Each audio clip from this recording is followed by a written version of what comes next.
శ్రీ గురు గణేశ శారదాభ్యో నమ. వాగ్బలం ప్రేక్షకులు నమస్కారం. మే నెలలో మీనరాశి వారికి ఏ విధంగా ఉంది గోచార స్థితి పరిశీలించే ముందు గ్రహస్థితి. మేషంలో రవి బుధులు 14వ తేదీన బుధుడు వృషభంలోకి, రవి 15వ తేదీన వృషభంలో ఉన్నటువంటి శుక్రుడు గురుని యొక్క క్షేత్రమైనటువంటి గురువు యొక్క ఉండేటువంటి స్థానమైనటువంటి మిథునంలోకి, అంటే గురు శుక్రుల యొక్క కలయిక.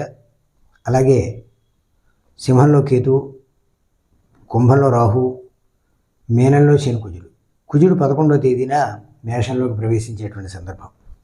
అయితే ఈ మీనరాశి వారికి ఈ మాసంలో ఏ విధంగా ఉంది అనేటువంటిది పరిశీలన చేస్తే, కొన్ని విషయాల్లో మీ మాట దూకుడు ఏదైతే ఉందో అది ఇబ్బంది కలిగించేటువంటి పరిస్థితి.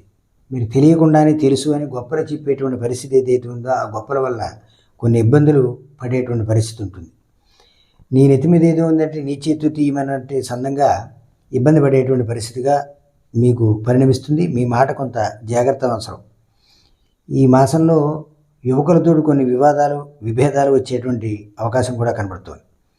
అయితే వ్యాపారపరమైన విషయాల్లో కొంతవరకు మొదటి వారం రెండవ వారం బాగున్నప్పటికీ కూడా 15వ తేదీ నుంచి కొంత అనానుకూలత ఏర్పడుతుంది. నష్టాలు వచ్చేటువంటి పరిస్థితి కూడా ఉంది. విద్యార్థులకి చెప్పుడు మాటలు విని విద్యను పాడు చేసుకునేటువంటి పరిస్థితి కూడా విద్యార్థులకు కనబడుతుంది. అలాగే సాధ్యమైనంత వరకు విలువైనటువంటి వస్తువుల విషయంలో కొంత జాగ్రత్త పాటించవలసిన అవసరం ఉంది. ఎవరి మీదో నమ్మకం ఉంచి మీరు వదిలిపెట్టేసి వెళ్ళడం వల్ల ఆ వస్తువులు నష్టపోయేటువంటి పరిస్థితి కూడా గోచారంలో మనకి కనబడుతుంది. అలాగే విలువైనటువంటి పత్రాలు ఏవైతే ఉన్నాయో, ప్రభుత్వం ద్వారా రావాల్సినటువంటివి ఏవైతే ఉన్నాయో అవి మీ చేతికి 16వ తేదీన అందేటువంటి అవకాశం ఉంది. ముఖ్యమైనటువంటి సంతకాలు వాటి మీద పెట్టడం జరుగుతుంది. తద్వారా మీకు కొంత ప్రయోజనకరమైనటువంటి లాభదాయకమైనటువంటి పథకాల్లో కొంత లాభదాయకమైనటువంటి పరిస్థితి ఏర్పడేటువంటి పరిస్థితి. అయితే మరింత అనుకూలత కోసం విష్ణు దర్శనం చేయడం, అలాగే పుట్ట చుట్టూ ప్రదక్షిణం చేయడం, ఆ పుట్టమను బొట్టుగా ధరించడం వల్ల మంచిది. అలాగే శనయే నమః అనేటువంటి మంత్రాన్ని జపం చేయడం వల్ల అద్భుతమైనటువంటి ఫలితం లభిస్తుంది. అంతేకాదు నేరేడు పళ్ళు దానం చేయడం వల్ల మంచి ఫలితం లభిస్తుంది. కాబట్టి మిత్రులారా, గోచారాన్ని సూచనప్రాయంగా చెప్పబడేటువంటిదిగా మనం గ్రహించాలి.